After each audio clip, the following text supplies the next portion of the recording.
Welcome to the Boneyard with Steve Robertson. As always, I am your good friend and host, Steve Robertson, here on the Maroon Friday edition of the Yard. What a Maroon Friday it is. A lot going on, obviously. Got several official visitors taking in the ball game this weekend. We got a couple soccer games to cover today. I'll wrap up the show. We'll head up there and we'll cover Notre Dame versus Kentucky. And then we'll see Mississippi State and Washington play. The winners of those two games will play on Sunday. Now, there are still some tickets available, but they are extremely limited in quantity. So if you're planning to come up today, I would encourage you to buy your tickets online through the Hell State website. $10 for adults, $5 for children. And then we get Missouri tomorrow, Senior Day. And then again tonight, Mississippi State men's basketball. We're going to talk about all that stuff today. Give you my final thoughts on the Missouri game. But also, too, we'll pick the weekend. I'd say a couple things, too. I haven't had a classic Robertson rant in a while. And so I guess before I get there, I need to go float. That's what I need to do because I'm getting a little bit cantankerous. But, if you've forgotten, we're doing buy one, get one free floats right now. You can get a gift card now, be a great Christmas gift for somebody you know and love. And so dial 662-268-7601. Dan and get you taken care of, or you can stop by the spa and get BOGO, right? I mean, you're thinking, I want to try it, but I want to do it with a friend. I get it. And so we're doing buy one, get one free, the early Black Friday special at True Rest Float Spa of Starkville. But, I watch a lot of reels. I don't watch a ton of TV. And when I do, Typically, I watch Big Bang Theory reruns with the wife because we do love that show. We do. It's clever. It's cute. It's a laugh a second. But also too, I watch a lot of reels when I'm not watching documentaries because when I sit down and watch stuff, I typically want to learn something. There are other times I just want to be entertained. I'm an Outer Banks fan. I don't know if you guys are. I love the show. I know it's a bit young for me, but I do love the show. And so I'm eager for the next season so we can find out, what's going on, with the Blue Crown. But, so occasionally I watch those. I watch A Lincoln Lawyer, that kind of stuff. But primarily I watch a lot of music and historical documentaries. But when I'm not watching that stuff, I'm watching my phone. Nowadays you can get on Twitter, you can get on Instagram, you can get on Reels, on Facebook, and you can watch some amazing content. A lot of it's really silly. And sometimes we need some silly in our lives, right? Life is so serious, right? I mean, what's life without a little whimsy? And so I like watching those reels. And there's a couple things, man, that I want to address today. And it may not change anything, but I need to say it to make myself feel better. Guys, can we please stop telling people how uncomfortable we are? Does that make sense? Life is about being uncomfortable. Does that make sense with you? It's like, hey, I know you guys are journalists and you're out here, filming content for a story or whatever. And listen, there's some of those guys that are auditors, that are agitators, and they just do it to get a rise out of people and put it online. You have no expectation of privacy in public, period. Everywhere we go, for commerce, for entertainment, we're being videoed without our consent. And there used to be these little signs up that says, hey, by entering this establishment, you consent to being videoed, right? You're being recorded everywhere you go. You go to the post office, you're being recorded. You go downtown, go by the tax assessor's office, you're going to be recorded. It's the world in which we live in. And if you're uncomfortable with that, then just stay home and do all your business online. But I see these people out here that just get absolutely outraged. It's like, hey, I don't want to be videoed. Well, then stay home. I don't want to be photographed. Well, stay home. Because you're going to be.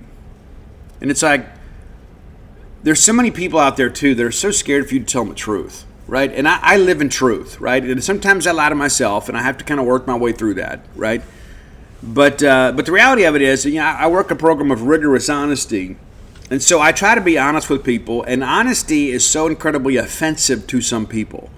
There are a lot of people out there, they want me and you to just be part of, the charade. What I mean by that is, like, I got some friends of mine that, man, they're so fake. It's like you have to kind of keep them at arm's length. And so if you tell them the truth, it's like, dude, you're being fake about this. No, I'm not. Then you don't hear from them for a week, right? Or longer. Because people don't want to be told the truth about their own deficiencies. And that's what friends do. We hold each other accountable. I could opine about this for the whole show. I'm not going to. But, it's so interesting. I won't give you all the details, but I had an encounter a couple of years ago with a friend of a friend.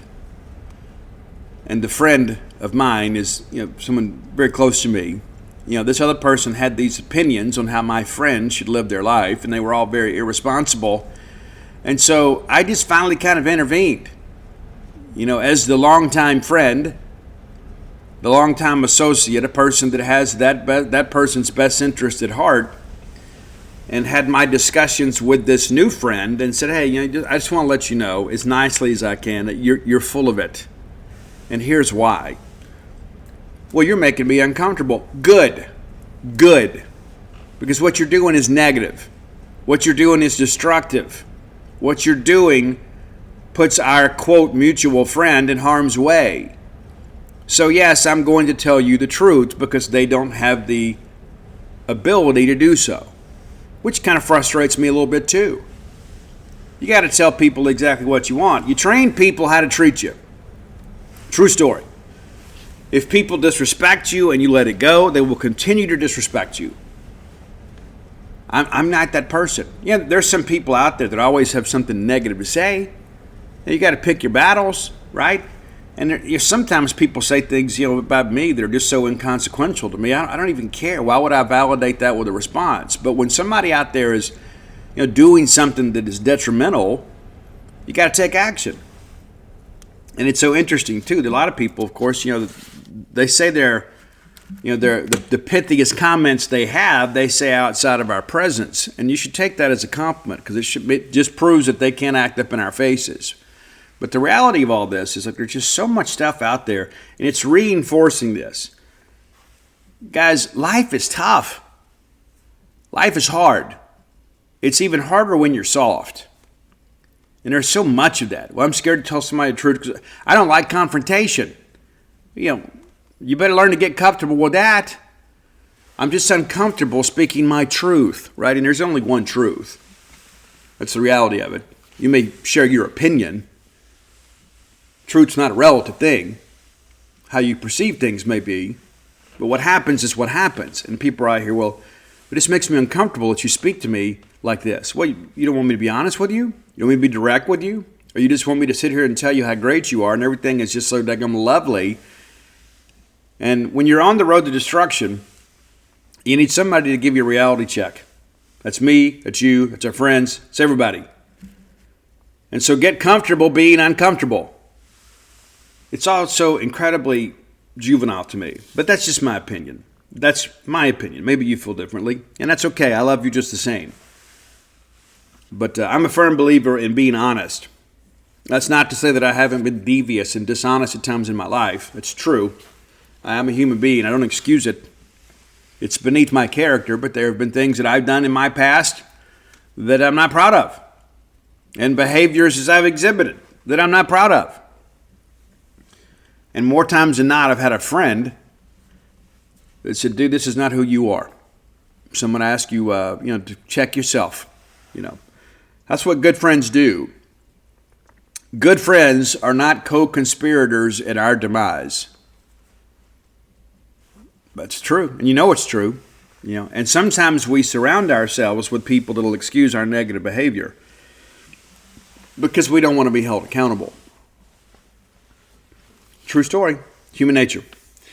All right, let's thank our friends at Bulldog Burger Company, longtime sponsors to this show. Man, I love Bulldog Burger Company, and I love the whole family of the Eat With Us group. I do, and I eat at those restaurants frequently. But something always keeps me kind of coming back to Bulldog Burger Company. I never get tired of it, right? You know what I'm saying? Like sometimes you eat the same place over and over, and you kind of get burnt out. I don't really get burnout when Bulldog Burger Company is an option for me. I love eating there.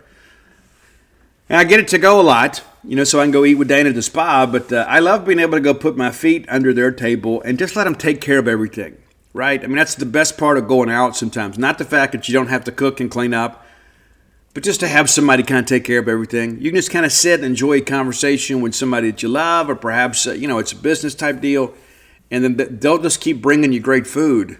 Yeah, and they'll come wipe the table for you, refill the drink. Yeah, that's one of the things I miss so much in COVID is just being able to go out and let somebody else just kind of take care of everything. And there's a reason you do it, man. It's just so much more convenient. And sometimes they're just items you can get on the road that you can't get at home. You remember when we were kids, we'd say, Mom, let's go get this. Let's get Bulldog Burger Company. Mom would say, we got food at home. Well, it's not the same, Mom. I love you to death, but you're not making a hamburger near the quality of Bulldog Burger Company. All due respect, Mom, I want that pimentology add bacon. That's what I want. Can you make that? Well, we got pimento and cheese in the refrigerator. Mom, it's not the same. It's not the same.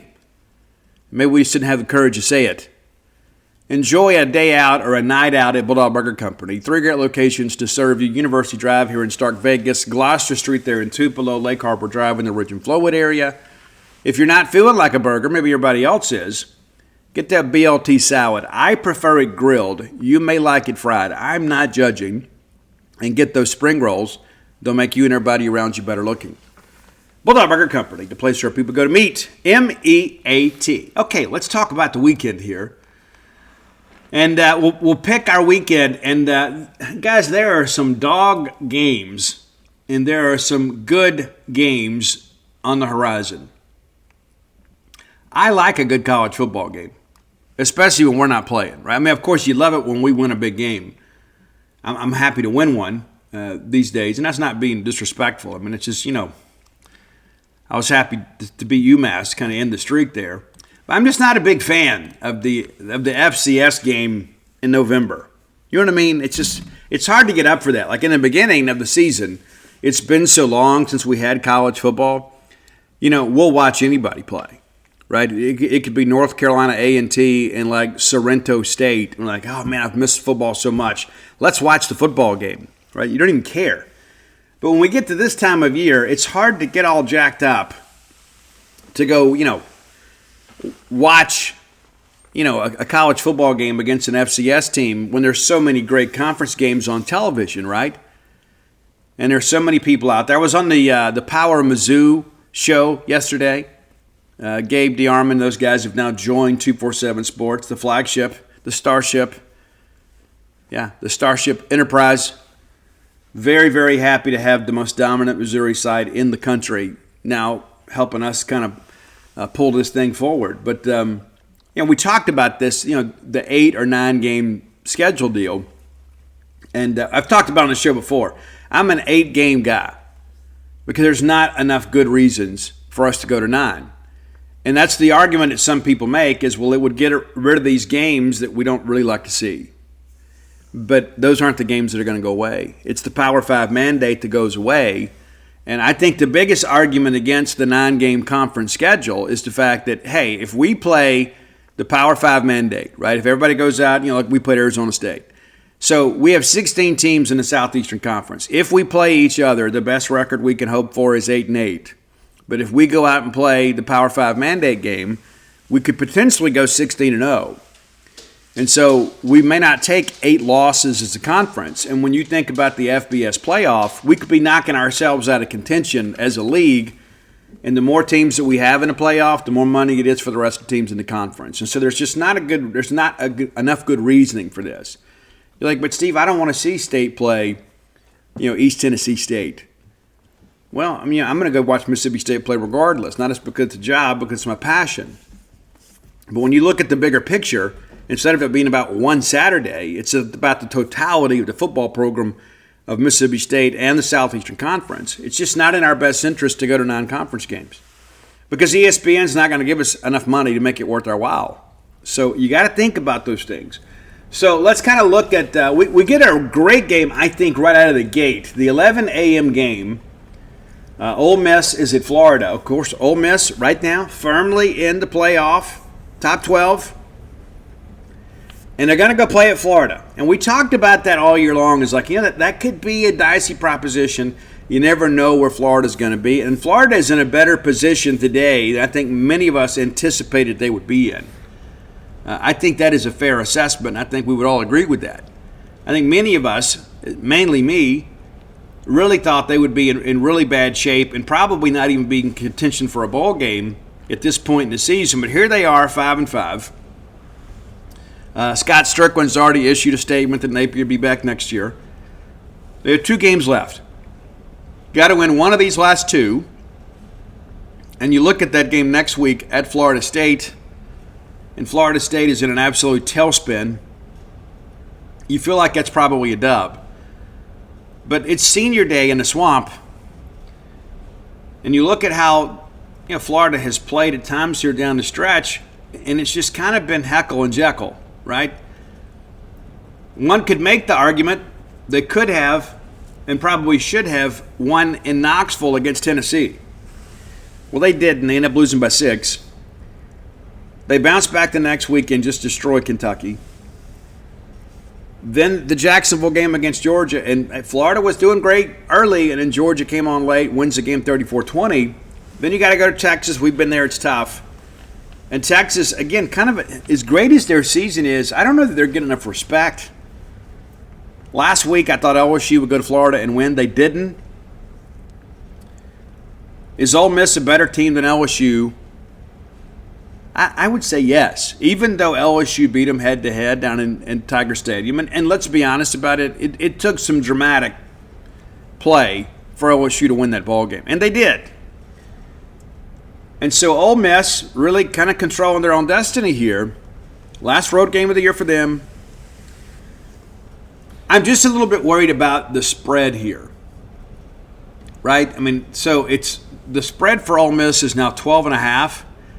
I'm going to take Ole Miss to win, but Florida to cover. I think this proves to be a more competitive game than maybe some are anticipating. Is Ole Miss the better team? Absolutely. Had the better season. I do think Florida will be able to match up on the outside, and that's always the deal with Ole Miss, right? I mean, you got to be able. They're going to run the football. They're going to force you to kind of defend man to man on the outside. I think Florida has the ability to match up outside, and and Ole Miss hadn't had that big game since the Kentucky game. Right, where they just didn't have a good Saturday. And again, that's a testament to them and their coaches. But I like Ole Miss to win, but I'll take Florida to cover in this one. I think it's probably 10 points or less. And I may be completely wrong. Because sometimes when Ole Miss kind of gets it rolling, they will absolutely run you out of the stadium. All right, UMass is at Georgia. And, UMass hosted Missouri earlier this year. They came to Mississippi State, now they're playing Georgia. So a lot of big paychecks coming their way. It's so interesting. And then they fired Don Brown. No real surprise there. UMass is not great. Their 2 wins this year are both over FCS teams. And they're about to make the move. They'll be in a conference again. Things will be a little bit easier. But, Georgia's favored by 42. And I think Georgia covers. I think Georgia, especially after, the strength of schedule thing, is so interesting. People are like, and again, this is kind of the argument against the 9-game schedule. Like, Georgia has the toughest strength of schedule in the country with 8 conference games. Now, it'll fluctuate a little bit after this UMass thing, but because UMass not great, but it's not going to be enough to make a difference. So how can you sit here and say, well, Georgia just doesn't play a tough schedule? The number 1 strength of schedule. And Greg Sankey tweeted that out himself, which to me kind of indicates how, Sankey's leaning with this thing.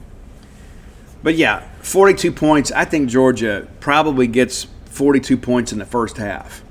I really do. I think Georgia really can't be stopped at home when they're playing well. All right, UTEP, the Miners are headed to Tennessee. Sure, the Miners could use Kelly Akari, who was recently invited to the Hula Bowl. The Miners 2-8, and 8th in Conference USA at Tennessee. The spread's 40.5, which scares me a little bit. Vegas knows what they're doing, right? They're not going to just give money away. And you got to wonder, this whole thing with Tennessee, is Tennessee for real? Said beginning of the year, I thought Tennessee was a dark horse to get into the playoff. They don't have a lot of upward mobility left because of the fact they get UTEP and Vanderbilt, right? So you're probably going to end the year 10-2. Probably the most, probably the easiest path in the final two games of those SEC teams. The loss at Georgia and the loss at Arkansas. So two, road losses. The Arkansas loss is the one that kind of jumps up at you.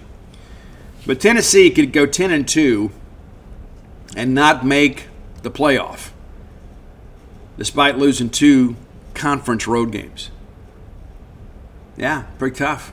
Could be. That's how it could play out, and we'll see. But I think they roll this weekend. I'm actually going to take them and the points. I think Tennessee covers. I think Tennessee feels like they got a statement to make. Kentucky at Texas. I like this Texas team. We've had a chance to see them play up close and personal. Kentucky is 4-6 now. 4-6 and has to win out to achieve bowl eligibility. They're at Texas, and then the home game against Louisville next week. You never know how those rivalry games are going to go. This Louisville team, kind of fair to middling too. They're 6-4. And so you look at Kentucky and you say, well, what's the chances of them making a bowl game? I would say not good. Because I got them losing this week. I think you guys do too. The spread is only 20 points. I actually think that's easy money. I think Texas is going to win and win big.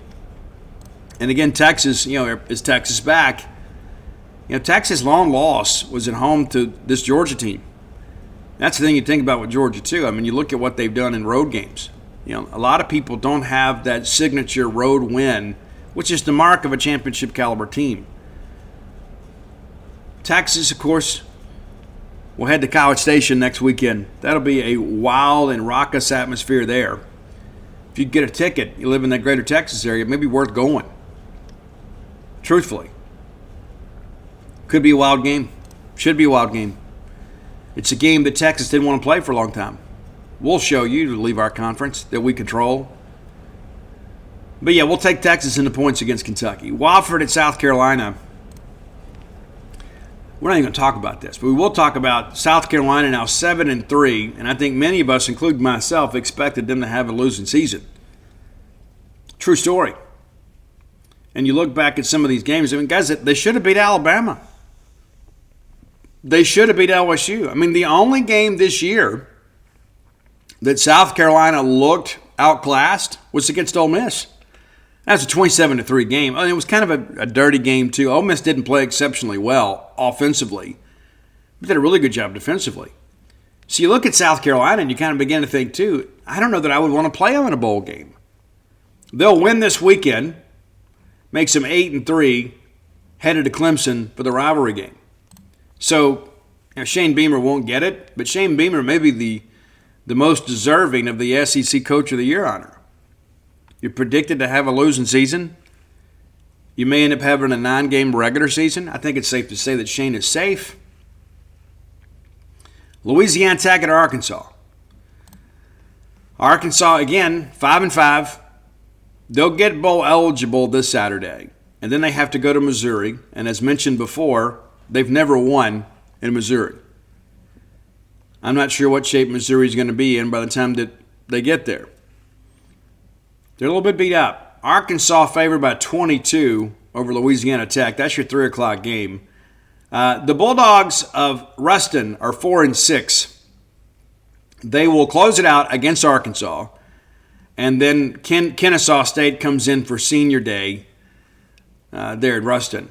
But Kennesaw State is 1-9, so that's certainly going to be a win. So if Louisiana Tech wants to win a bowl game or go to a bowl game, they got to win this week. I don't think it's going to happen. You got to go to Arkansas. It's a very physical Arkansas team. They really weigh on the depth. Arkansas favored by 22 at home. We're going to take the Razorbacks and the points. Alabama's at Oklahoma. I don't know what to make of this Alabama team. We've talked about it before. I don't know if you can trust them. But I don't know if Oklahoma's going to win another game this year. Oklahoma's 5-5. I picked them to be 7-5, and they've been at 5-7. That may be the case. I thought they would beat South Carolina. They didn't. I thought they would beat Missouri. They didn't. I didn't pick them to beat Alabama and LSU. I don't think they will. But this Alabama team is so intriguing. You never know 1 week to the next. And let's be fair, it's year one with Kalen DeBoer there. Yes, he inherited a really good roster, but they're 8-2 with the road trip to Oklahoma and then the Iron Bowl at home. And you never know what Hugh Freeze is going to cook up in that rivalry game.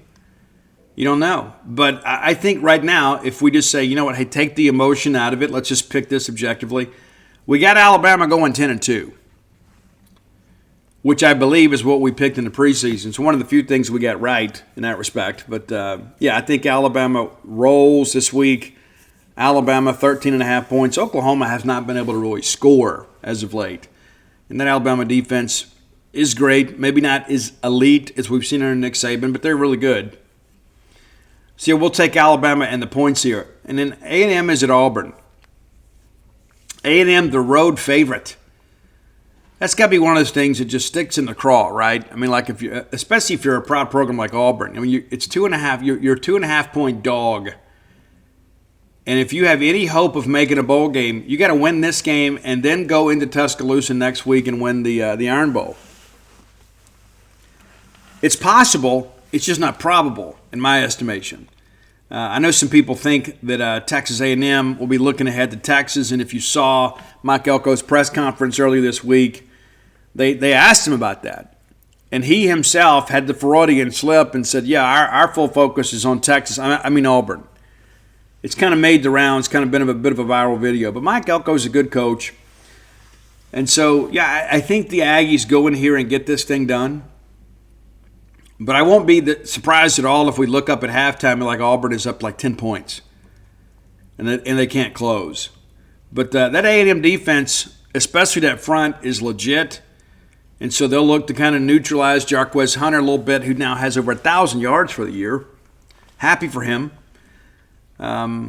Wish he was wearing maroon and white. I'm sure, he's probably excited about where he is and what's kind of going on in the future. But they hadn't won as much, I think, as they anticipated. But when you look at this thing right here, A&M and Texas kind of on a collision course for the SEC championship game.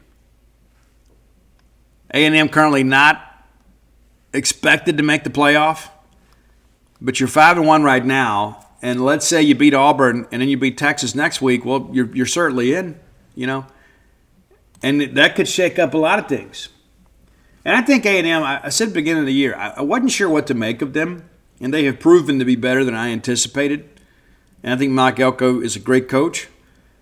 But you start working through this thing and you begin to realize this is an important game. And Mike Elko, the challenge for him is to keep these guys focused and not think about next week, not think about the playoffs, not think about the rivalry game, not think about a potential berth in the SEC championship game.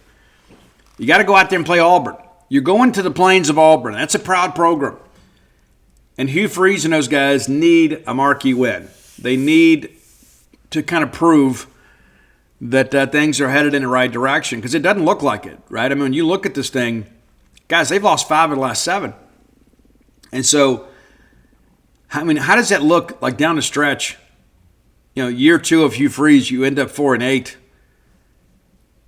And you know what the Iron Bowl means to both programs. And if Kalen DeBoer can wrap up a 10-win regular season and take a big shot at Auburn down the stretch, he will. And he should.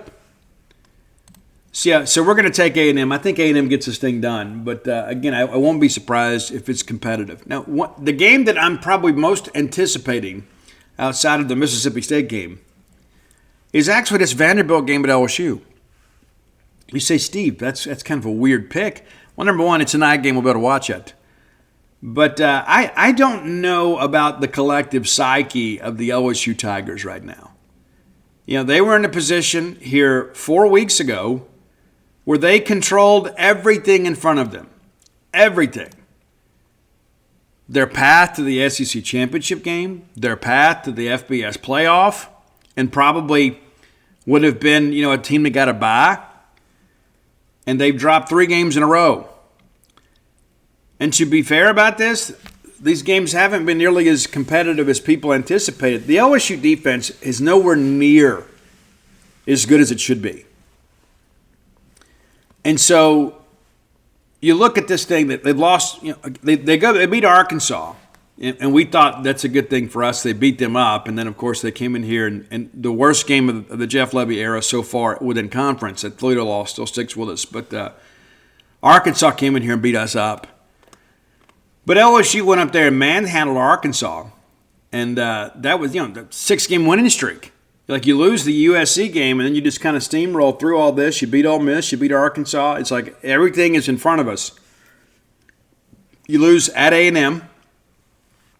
You get destroyed at home by Alabama, and then you go to the Swamp and play Sunbelt Billy, as they call him, and you lose to Sunbelt Billy. Well, now you got Vanderbilt. Vanderbilt has absolutely nothing to lose. All the pressure in this ball game is on LSU. Without any question. Vanderbilt's already bowl eligible. Now, they'd like to not go to the Music City Bowl. I mean, they live in Nashville. It's nothing against Nashville. I love Nashville. But when you're there all the time, you'd like to be able to take a trip and go somewhere out of your state. And you don't want to go to Liberty Bowl either. All due respect to our friends with Liberty Bowl. We got a lot of Mississippi State people affiliated with that game. But if you're Clark Lee, it's like, hey, we're happy to get back in the postseason, but can we get a trip somewhere? And I think they deserve that. But I think Vanderbilt has the ability to go in here and shake this thing up. When you look at the mental aspect of it, there is no pressure on Vanderbilt. They can go play loose and fast. Everybody expects them to lose this ball game. I'm not going to call the upset here. But I won't be shocked if we look up in the fourth quarter and Vanderbilt is like right there. Because those Tiger fans are temperamental. The spread in this game is only 7.5. If we told you at the beginning of the year LSU will be just over a touchdown favorite against Vanderbilt, you'd say, that's crazy. It's crazy. And guys, like you pull this thing up here about tickets and things like that. One of the cheapest tickets in the conference this weekend is the Vandy at LSU game. Yeah. What does that tell you? There's a lot of tickets to be had in Baton Rouge because people have lost faith in this team. What does this mean for Brian Kelly moving forward? That's difficult to say. But Vanderbilt and then Oklahoma, you'd say, well, you know what? LSU should be able to out-athlete both of those teams. Both of those teams are home in Tiger Stadium, pardon me. And so you could go 8-4. Guys, 8-4 does not get it done in Baton Rouge, especially when you look up and some of the teams that you played. Alabama destroyed you. Alabama in the playoff picture. Ole Miss in the playoff picture. Texas A&M could play their way into the playoff picture, and you are just now another team in the league. So it could be an interesting night with Vandy at LSU. Now, I say that, LSU's got the athletes, and if they get motivated and get everybody moving in the right direction, they can come up there and put up 50 points. I do think that Clark Lee will have that defense ready to go. But we're going to take LSU to cover and win, barely. But I think this is going to be a fun game to watch. I really, really do. I think Vanderbilt, I think because of when you look at the mental aspect of this game and how fragile the LSU psyche must be, and I'm surprised they hadn't had kids opt out yet, honestly. And maybe they have, and just, it's being disguised as an injury. But it's just so interesting to me as you kind of work through all of this and you begin to think about, the totality of the season, right? And we talk about that at the beginning of the year. You never know what shape these two teams are going to be in by the time they get together. And that's kind of where we are with this thing. Very quickly, let's take a look at the availability reports, the latest updates. We wrote a column for it on Wednesday. We're a couple of days into this thing now. Ole Miss has had the most extensive player availability report all year. Guys, they only got 3 guys on the list this week. Now, so Ole Miss, getting healthier. Only 3 players, 2 out, and only 1 person questionable. And so it looks like LSU should be pretty much at full strength. And, Florida's had a lot of guys that have been injured this year. So not a lot of changes, for those guys. But, the Kentucky thing, Kentucky's got some guys that are beat up. J.J. Weaver, one of the best linebackers in the conference, he'll probably play. I just don't know if it matters against Texas. No real change for Texas. A couple guys that are probable. The Missouri-Mississippi State game, no real change for us. Basically, everybody that is out has been out and will be out. So no new names there. You look on the Missouri side of things, Mookie Cooper is out. There was a discussion last week that maybe he was ready to go. He is their 3rd receiver, and so he's out. Darius Smith, Sam Horn, Khalil Jacobs, Joe Moore, Connor Tollison, they were all out last week, and Tollison's out for the year. And so safety Trevez Johnson is probable, and Brady Cook is probable. Those guys are going to play, right? And so basically the same team that you saw from Missouri last week is the one you're going to see this week. So no real change there. But, there's not a lot at this point. There's not a lot of surprises. At this point, there doesn't appear to be, a lot of injury situations that you're unaware of. But, that's where it sits today. And, when we get to, we've had a couple times this year when we get to the game and then all of a sudden you find out that, this guy's not playing. We had one situation when McCallum Pounders made the trip, got sick on the trip, and then, went through warm-ups and couldn't go.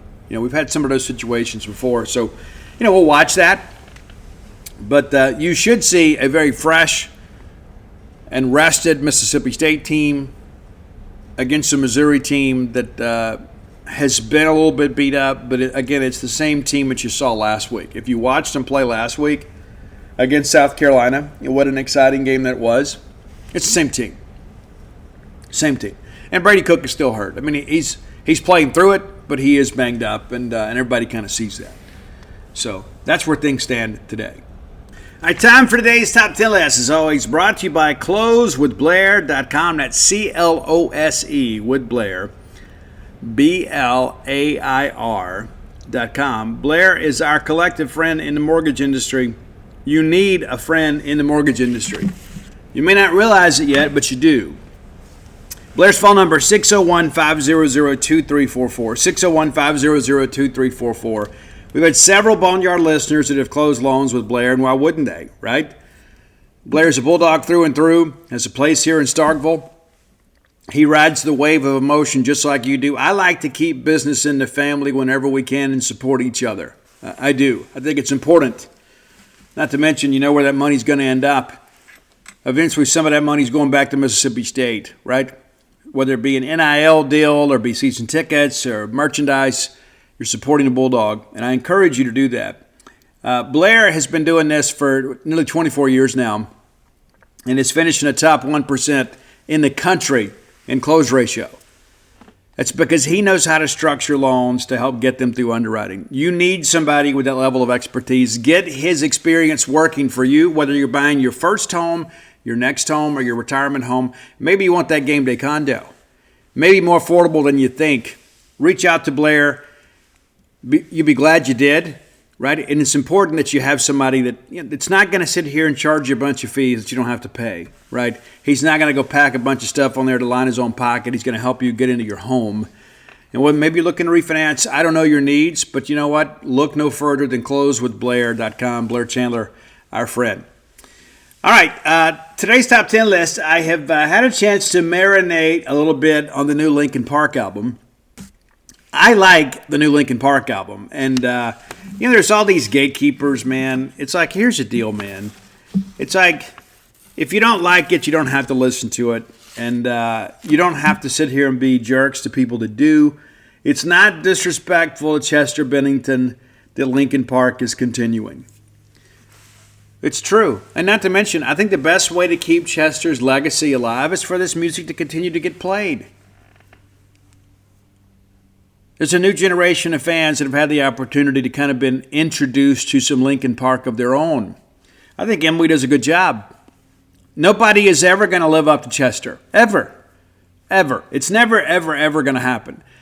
And it would be unfair, to constantly compare one of the greatest rock singers of all time against their replacement. And it's not like Chester just left the band in a huff. I mean, there was tragedy involved in all this.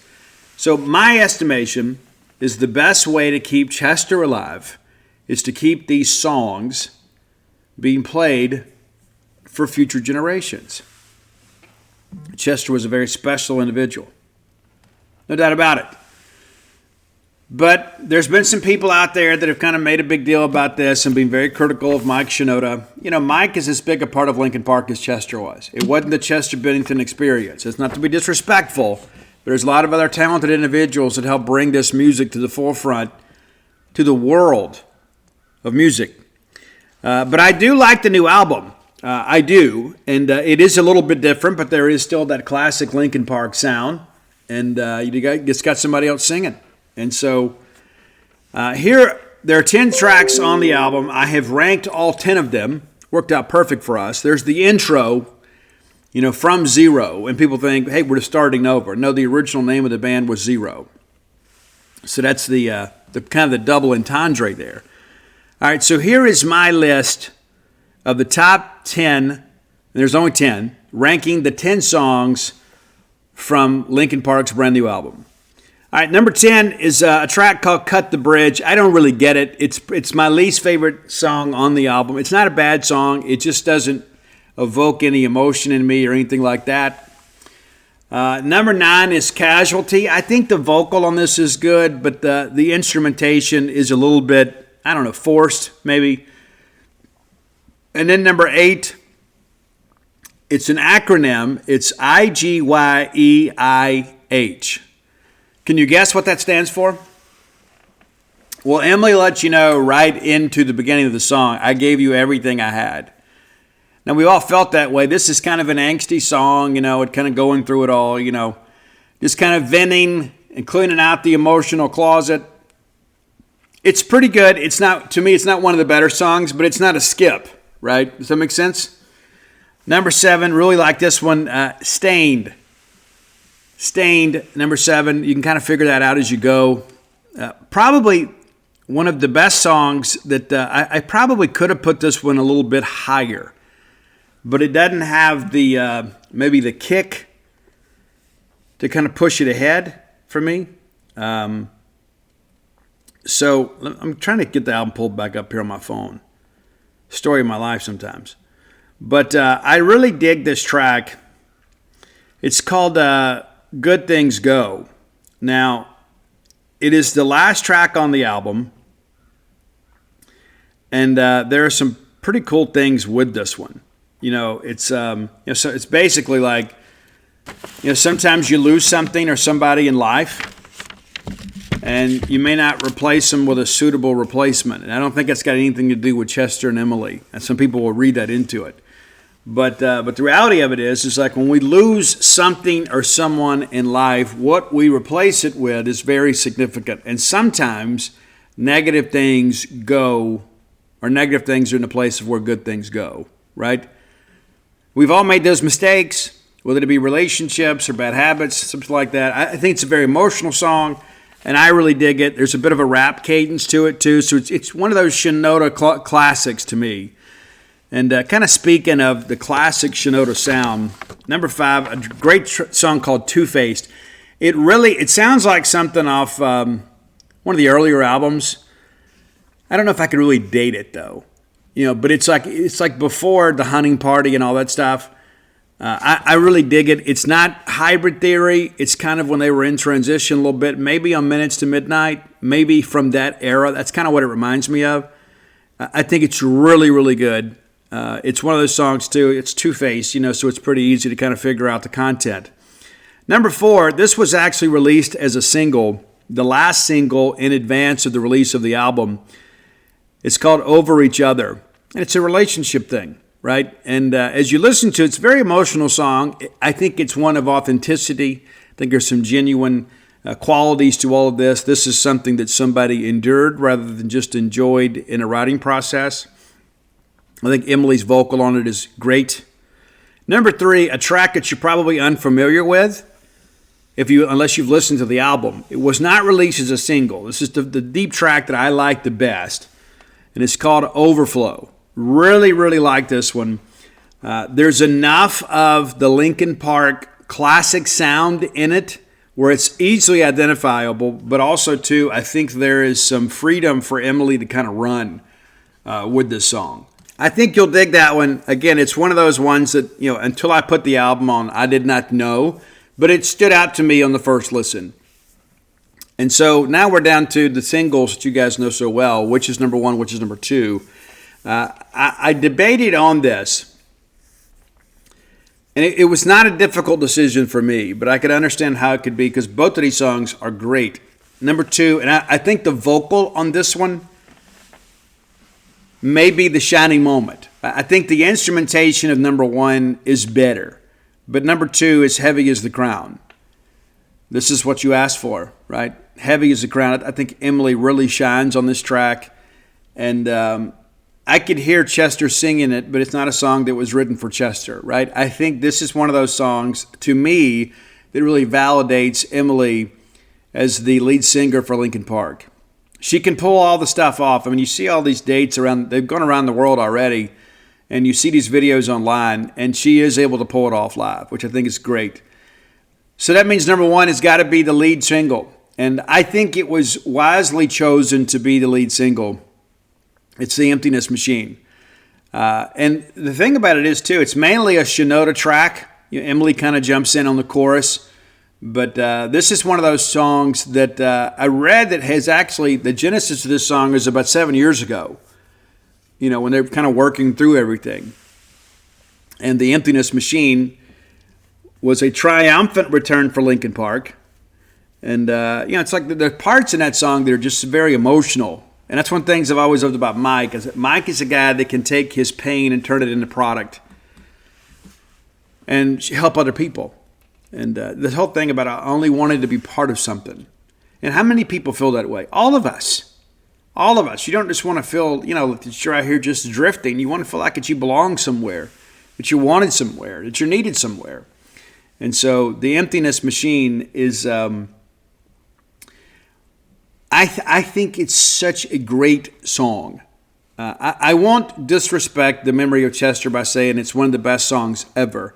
I think it was probably the best song possible, though, to announce the return of Linkin Park. And the video is so dramatic, right? It's like they're on stage and they're playing. Nobody knows who the singer's going to be. They haven't officially unveiled it. And then Emily walks out and the crowd goes nuts. And then they kill it with The Emptiness Machine.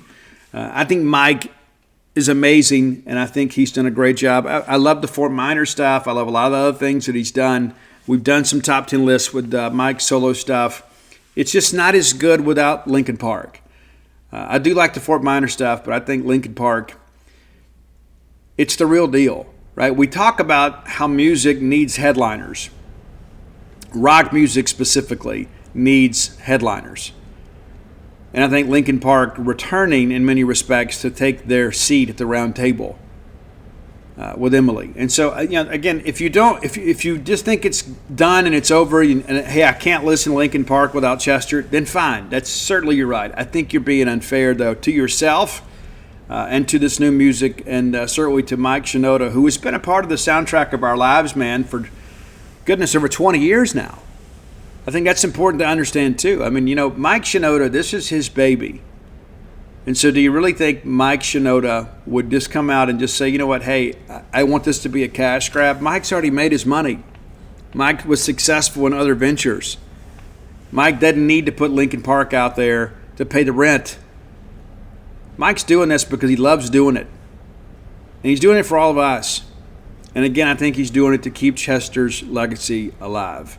And how many young people today, I mean, you think about it, I mean, let's look at it. When did Hybrid Theory come out? 2003, maybe? Let's look. I should know this. Early 2000s for sure. Let's take a look and see how bad I was off in my guess. Yeah, it came out in 2000. Yes, even before that. So yeah, it's been a while. But when One Step Closer hit the radio waves, people were like, what is this? There's rap music and rock. What's happening here? But I kind of like it. Oh, these kids will never last. And now here we are, nearly 25 years later, talking about these guys. And it's a great situation, in my estimation, for these guys to come back. And I think everybody in the world knows the song In the End. That was actually the last single on Hybrid Theory. Paper Cut's one of my favorite ones. That was the third single. But In the End comes out. And I think everybody that has ever breathed a breath has felt the lyrical content for In the End.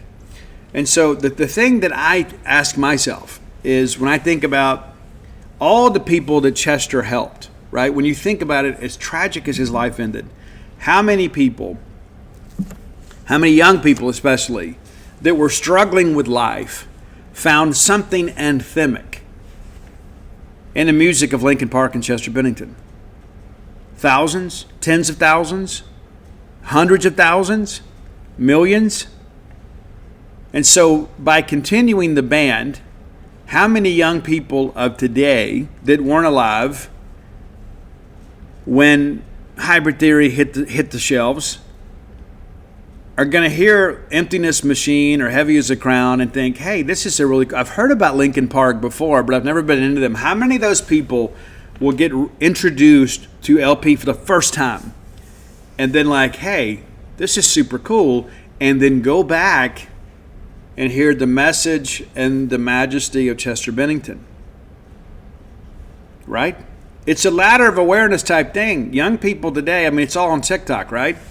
And so all of a sudden, they see this incredibly gifted singer belting out something brand new from this band their parents told them about, and they get reintroduced to it. I think it's a beautiful thing, and I completely support Mike Shinoda and Linkin Park and everything they do. And I think this is the only way that it probably would have been able to work. It's a new brand of the band, but it's still true to Linkin Park. And I think Chester Bennington would not support these people that have been very critical of Mike Shinoda. You know, I don't think Chester Bennington would have wanted Linkin Park to end because he passed away. You know, it's a very, very tragic situation, and my thoughts on it are well documented. So we'll move forward, but that's our top 10 list for today. If you have an idea for the top 10 list, reach out, let us know. We've got a few in the queue, and we'll get to them eventually, but stuff keeps popping up, you know. And we'll even give you credit if you want it. We appreciate your contributions. A lot of times people submit bands we've already done. When they release a new album, we don't mind going back and remixing it, you know. Hey, there may be something new that works into the top 10. We've been doing this now, man, since we started this in COVID, man, back in 2020. And in the spring of 2020, we started the top 10 list. We've even done top 10 cartoon characters and dinosaurs and things like that. And there's so many people that come up and say, Steve, I'm not a music guy, but 10 times more say, man, I love the top 10 list. I get introduced to music. And I hope today that a lot of you that maybe grew up with Linkin Park will give this album a try because of what you've heard today. Best way to find us is on social media. I'm on all forms of social media at Scout Steve R. Roy is at Dogmatic67, DAWGMATIC 67. And you can find our list on Roy's Spotify channel as well.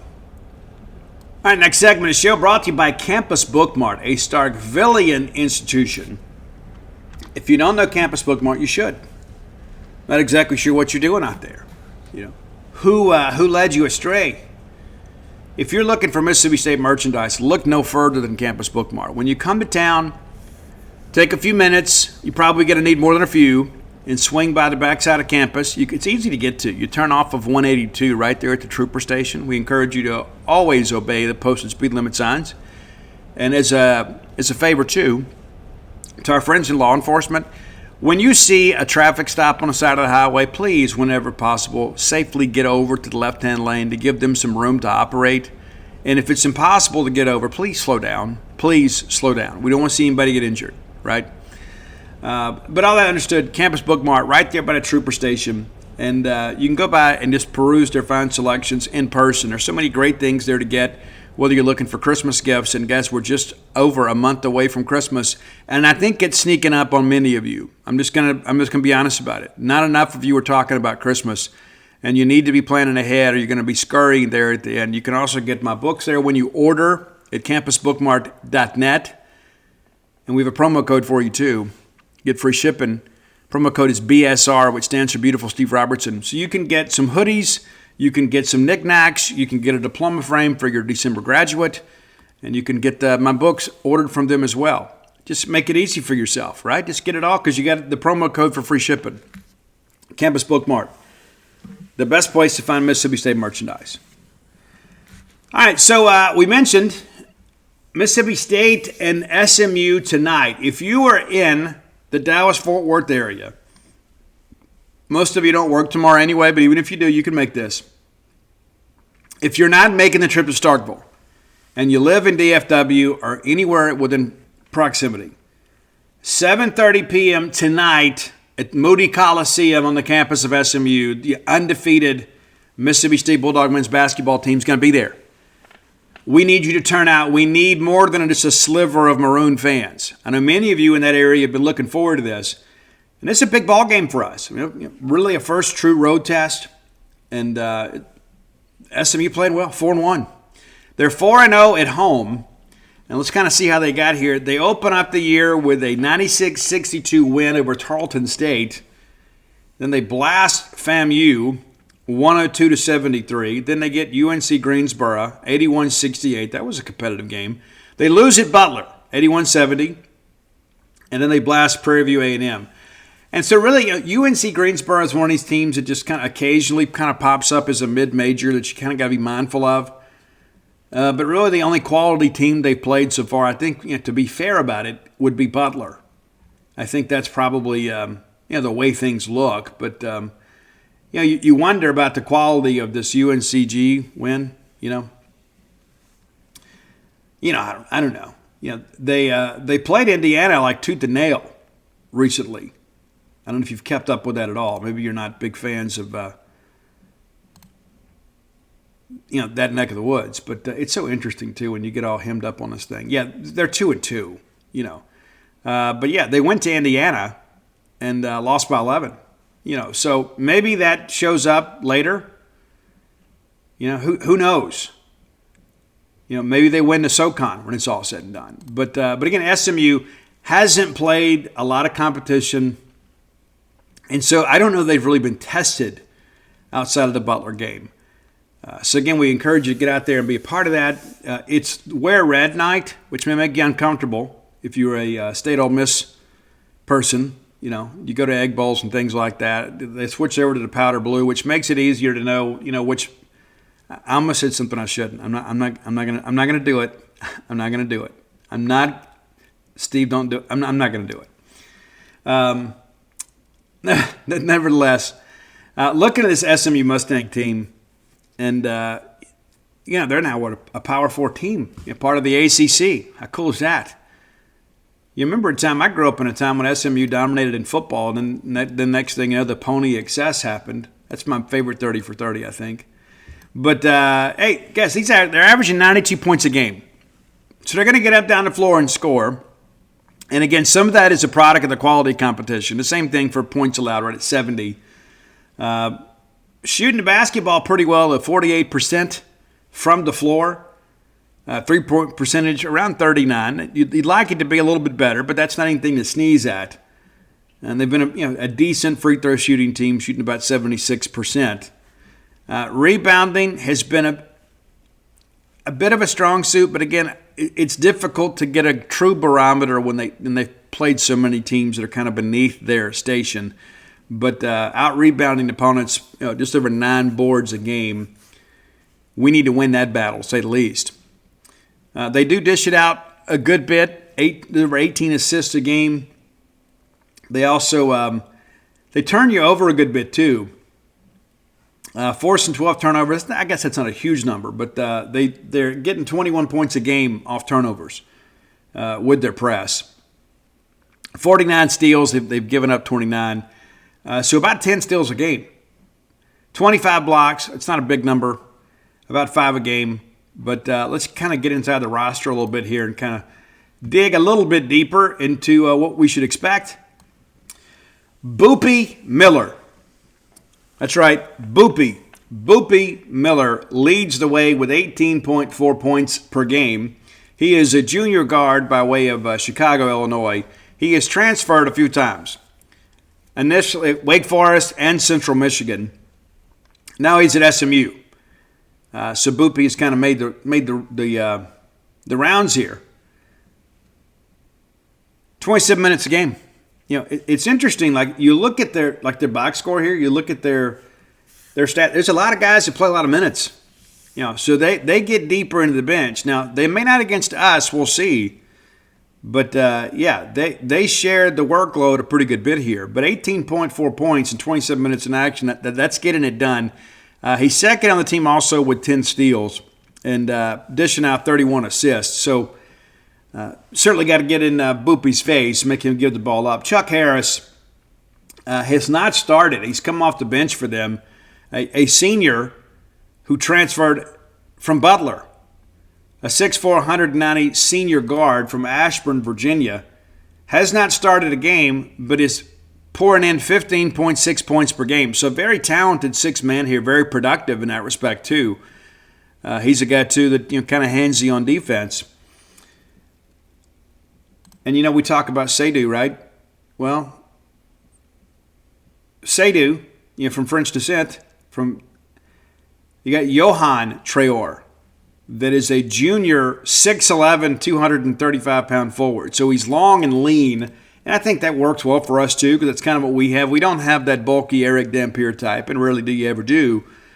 But he's again 6'11", and is the guy that's doing a lot of the redirecting of shots. He has 3 blocks on the year, so he's not getting his hands on a lot of them. The guy that actually leads them in blocks is another guy off the bench, 6'10", 235-pound junior forward.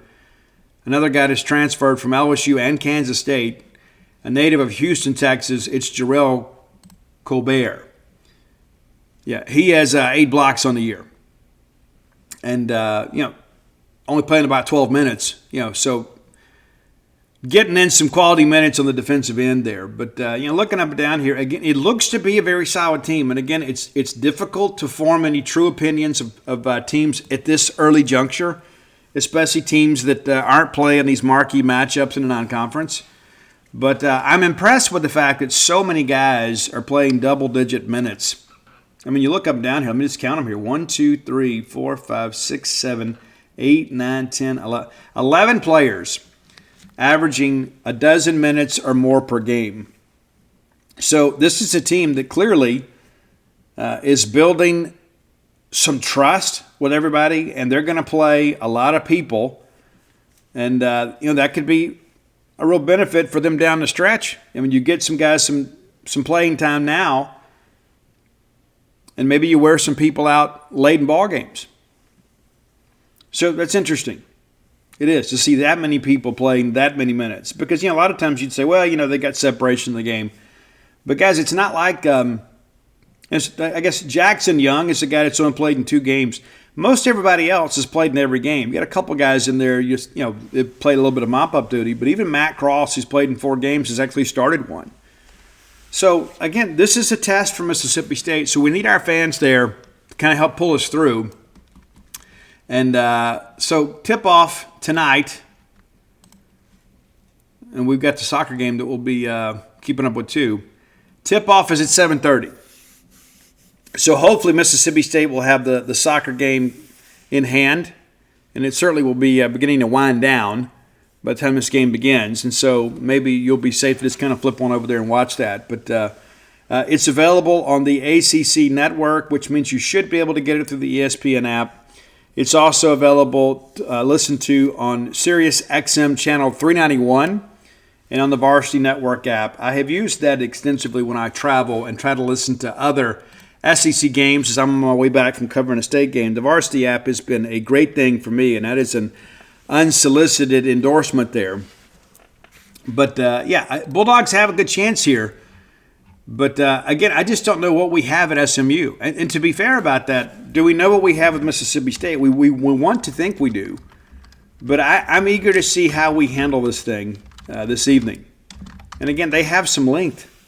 That's an important aspect of it too. And this, going into this year, we all said, you know what, we're probably going to be as good as the bigs can be, right? We don't have that big body guy that can kind of eat up space down there. We do have some athletic guys, and Chris Jans knows what he's doing. He doesn't need you and I to conduct a Twitter poll to decide, how we should go out there and attack people. But I think this will be an interesting test for us at the 5 position. How we play, how much offense will they run, through the 5 spot? Will they post us up much? You would think with that length, they just kind of want to get out and go a little bit. You would think that's the case. I haven't watched SMU this year. Maybe you have.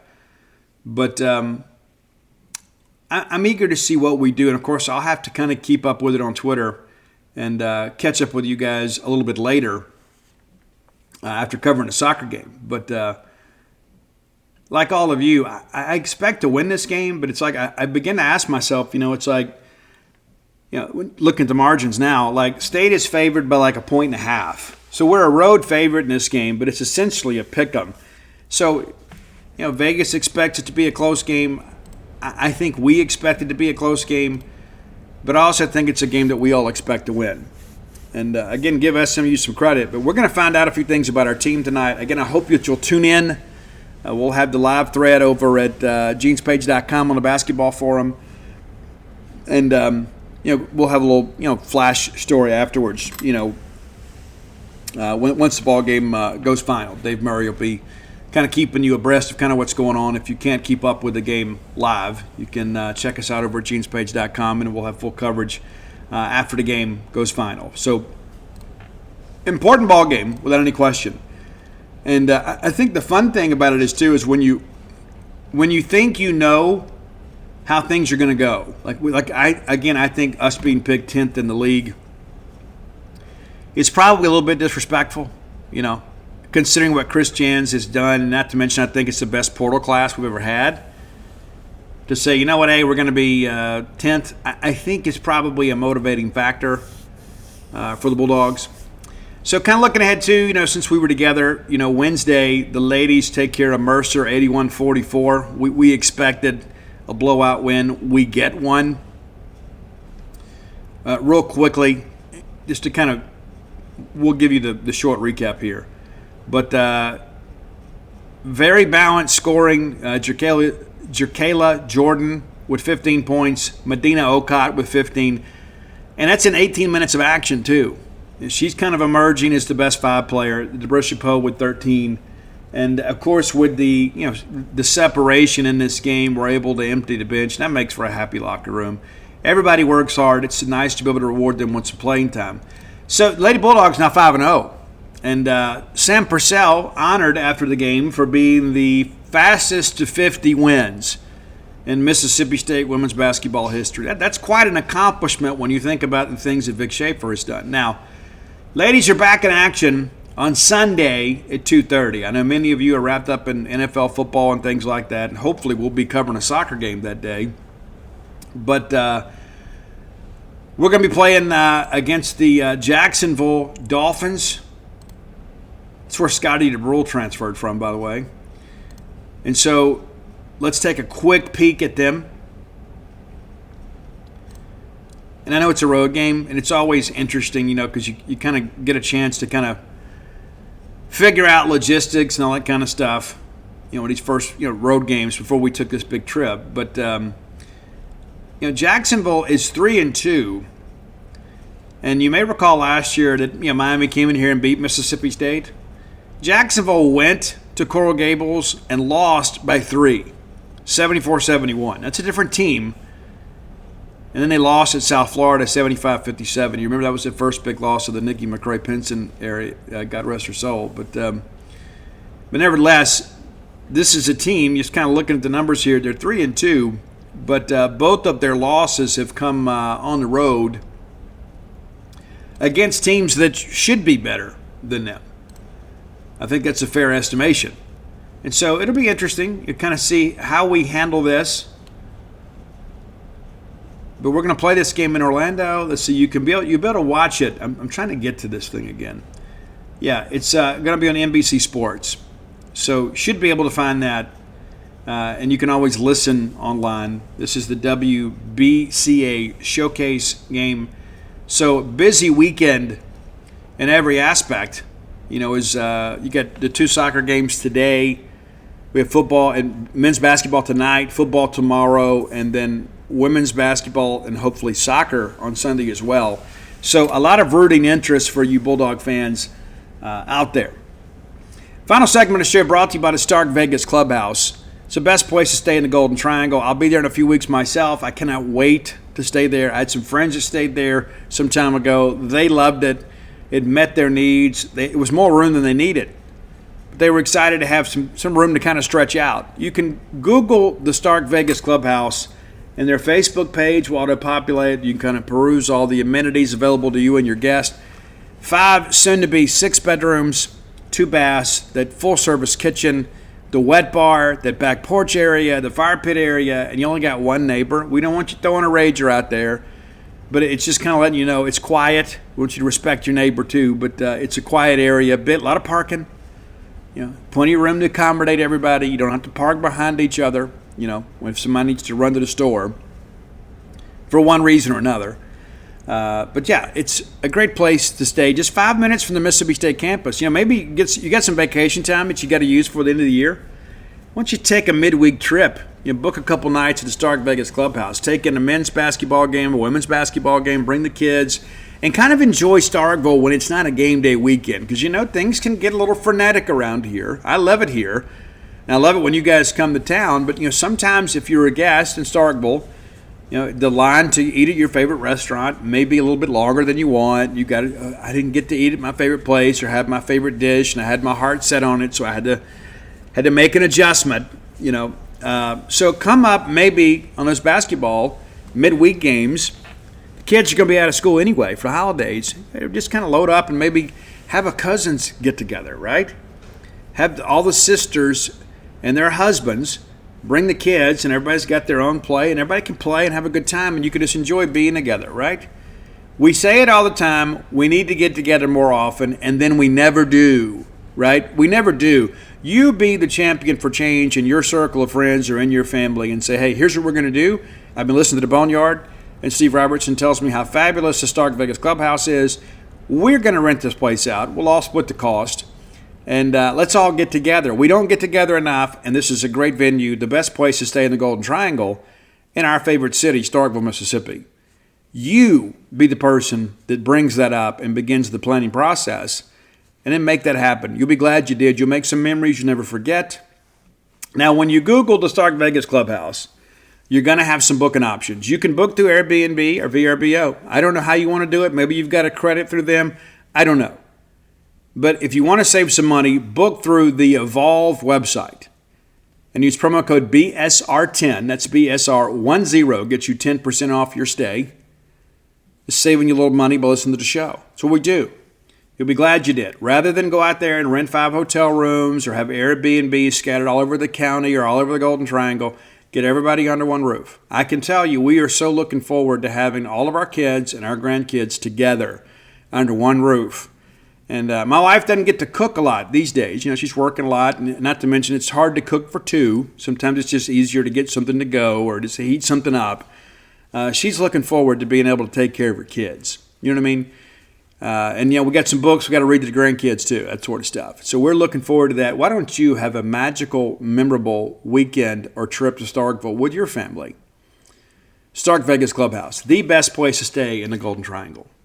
All right, the second and third rounds of the NCAA Women's Soccer Tournament are set to take place here in Starkville, Mississippi. As you guys are aware, the afternoon game will feature 3-time national champion Notre Dame against Kentucky. Now, Kentucky is a team that, we had a little bit of a tussle with. They are a team that likes to kind of muddy up the middle. Notre Dame has been pretty prolific scoring-wise, but defensively maybe they haven't been maybe historically what they've been. But I favor Notre Dame in the game. just because of their offensive prowess. And that'll be interesting to watch. And Notre Dame, we expect them to bring a pretty solid crowd. So could be a pretty busy Sunday between State and Notre Dame if we both advance. And that's, of course, a big if this time of year. You never know what's going to happen. But the reality of it is, in Notre Dame, I think we'll win that game. There's a reason we play it, though. And I think we'd rather see Kentucky, but Notre Dame finished 6th in the ACC, so maybe not good this year, maybe as they've been historically. But there's a lot of pride in that program, and again, they have some of the most prolific goal scorers in the country, so that's mindful. But listen, nobody is going to get a free pass to the Elite Eight. The more you play, the better teams you're going to play. You're going to face even better teams. Now, we're one of the better teams in the country, too. And looking at Washington, I don't know if you guys have kept up or done any research. I wrote a column last night just to kind of keep people informed of kind of what's going on with our pod, shall we say. But, Washington is an interesting team. They're alive in this tournament. They're 10-6-4, but they have not been very prolific offensively. Like when you look at their numbers here, they did have a 3-0 decision at Maryland. That was pretty significant, right? And then they took care of Purdue in Seattle 2-0, but Michigan 3-1, but. They're not a prolific offensive team. When you look at what they've done in recent weeks in the postseason, so it's against Iowa in the Big Ten tournament, it ends in a scoreless draw, and then Washington wins 5-4 on penalty kicks. So no goals scored. In the second round, they play UCLA, who is the only team in the country to allow fewer goals than Mississippi State. They lose that game 2-0. And then last week, they get by Utah State at Logan, Utah after a scoreless game, and they win 3-1 on penalty kicks. So in the postseason, Washington has not scored a goal. And now they're going to face one of the most prolific defenses in the country. And so you feel like, okay, they're a team that prioritizes defense, and so it could be a low-scoring game. But if State is able to get an early goal in this game, I think you can get some separation. I think if you get 2 goals, let's say you get the elusive second goal in the first half. If it's 2-0 at the break, I think State will pack it in. Washington has scored just 24 goals this year. They've only allowed 11. Now, some of that is the quality of competition that they played, but averaging just over a goal a game. And so this could be a low-scoring affair over the course of this evening. And as I mentioned earlier, there are still tickets available for this ball game. 90 saves for the Washington Husky goalkeepers. So will probably be kind of a grinded-out game. And when we get early opportunities, we've got to make those things matter. And again, they're 10-6-4 overall, 7-4 in the Big Ten, which is not a great soccer conference. It's been the ACC. It's kind of been the class historically. I don't know if you know, North Carolina's won 21 national championships over the years. Maybe you knew that, maybe you didn't. But, Big Ten, not quite as good, but you're kind of looking at some of this non-conference stuff too. I mean, they play New Mexico State, Long Beach State, teams that they should be able to defeat, and they did. And so you wonder how much travel is going to matter. I had a chance to watch a little bit of their practice yesterday. They get up and down the field a little bit, but again, this is the team that prioritizes defense. So if it's scoreless at the break, it shouldn't be a surprise. But I think with Mississippi State's ability to score and the pieces that we have, we should be able to get up early and hopefully just kind of salt this thing away. It's going to be a much different game playing against Notre Dame, assuming we both advance. But, this is tournament soccer. It's just like everything else. Every game matters. Everything is magnified. We are expecting a record crowd. Of course, Mississippi State, the owners of the largest first round NCAA tournament crowd of all time. And as of yesterday, they told me we needed to sell like 300 tickets yesterday to kind of keep pace with last week. By the end of the day, I was told we were right there. So, and we do expect there to be some walk-ups, some discussion earlier this week that we may sell out. So if you were worried about that and you're in town, it looks like you should be able to get tickets. But that understood, I would encourage you to buy them in advance so you don't go to the trouble of walking all the way over there. The grandstand is very limited to about 500 seats. Most people sit on the berms. You can bring in your chair and blanket and just kind of spread out a little bit, even though it's going to be a little more congested. And it's a tiered berm, right? There's a slope in it, so there's not really a bad seat out there. Some of our students are already kind of heading home. Thanksgiving week is coming up. So a lot of people are going to go home, spend time with the family, and so maybe some spots for you over on the West End. But we do encourage you to come out and be a part of this. I'm told that Sunday's game is expected to be played at 5 o'clock. 5 o'clock. That's something to consider, too, as you make your weekend plans. I don't think that's maybe official, but I think that's what they're expecting to play at 5 on Sunday. And so once our season ends, my coverage ends, right? So if we don't win tonight, I'm not going to cover those games on Sunday, that game on Sunday. But we do expect to win today.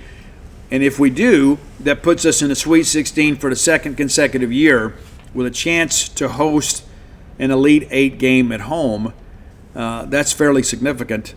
And then you get a chance to host the Elite 8 game next week, Thanksgiving weekend.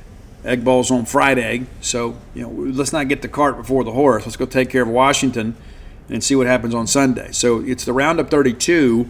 We've already eliminated 32 teams. After today's action, there will just be 16 teams available. And then you win on Sunday, there'll just be 8 teams, so Mississippi State assured of a top 10 finish, and likely could be Arkansas. A lot of soccer left to be played. In Arkansas last year, was upset in the second round, if memory serves me correct. But, so we're going to go ahead and play these games. Kind of final thoughts on Missouri and Mississippi State. I gave you the homer pick. I think State's going to cover this game, and I think we have a chance to win. I felt that way about A&M, and then we didn't. And I felt that way about Arkansas, and we didn't. And the A&M game, I think we look back in hindsight, and we all feel like, we probably should have won this game. There was no question the Arkansas game was decidedly in their favor. The thing that we have to do is force turnovers and then not give it back. How many times this year have we forced a turnover and you think, man, if we can go down and get a score here, we got a chance to really make a game of it, and then we don't, right? And so when the defense gets a stop, we should be able to go cash in. This Missouri defense is good. They're not elite. They're a team that teams have been able to run the football against. I think the best comparison is they're kind of Tennessee light. Now, the wide receiver, with Luther Burden out there, it's a much different deal. Without Mookie, it's a little different dynamic too. But they got a couple of big-time wide receivers. They have a quarterback that is banged up, but he's a baller now. I mean, he's a guy, too, that gets very, very serious about competition. He's a senior. He's their leader.